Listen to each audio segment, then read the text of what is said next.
Governments around the world are working to reopen borders safely during the pandemic. And that's especially important for economies that rely heavily on tourism. While the US has the world's worst COVID-19 outbreak, one state is being touted as the perfect place for a pandemic vacation: Alaska. Knik reports. Alaska is a state best seen from above. In normal years, tourists flock here to see its natural beauty, the scale and size of which is unmatched by almost anywhere else in the US.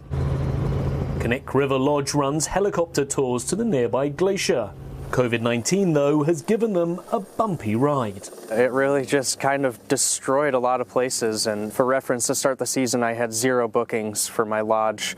Our helicopter tours had some, but we lost all of our business in 2020 and had to scramble. The lodge cut its staff by almost 3/4 last year and is running on half staff this year.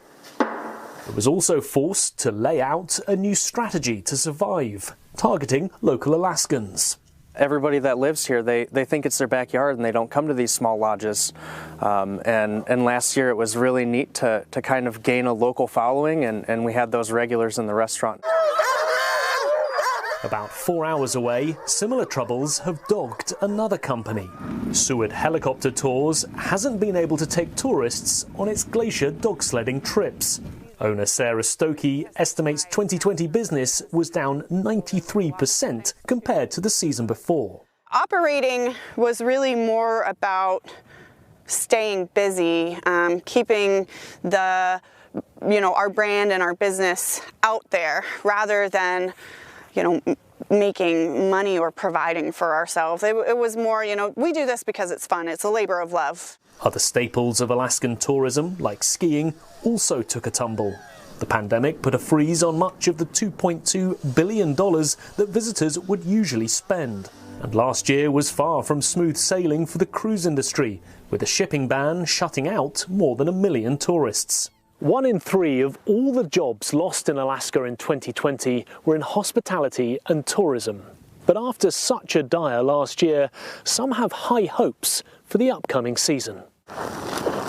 JOHNSTON is a wilderness guide, running tours of up to 10 days into backcountry Alaska. You're walking through spongy tundra and it's wet, or you're crossing creeks like this. Even without international visitors, she's hopeful this summer will be a breath of fresh air for domestic travellers.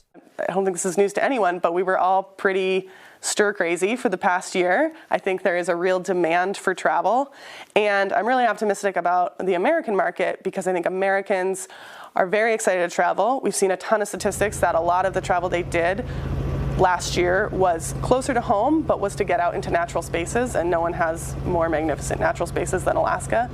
And those spaces, with plenty of room for social distancing, could be just the thing to help the state's tourist industry take off in the coming months. Knik, CNA, Southern Alaska.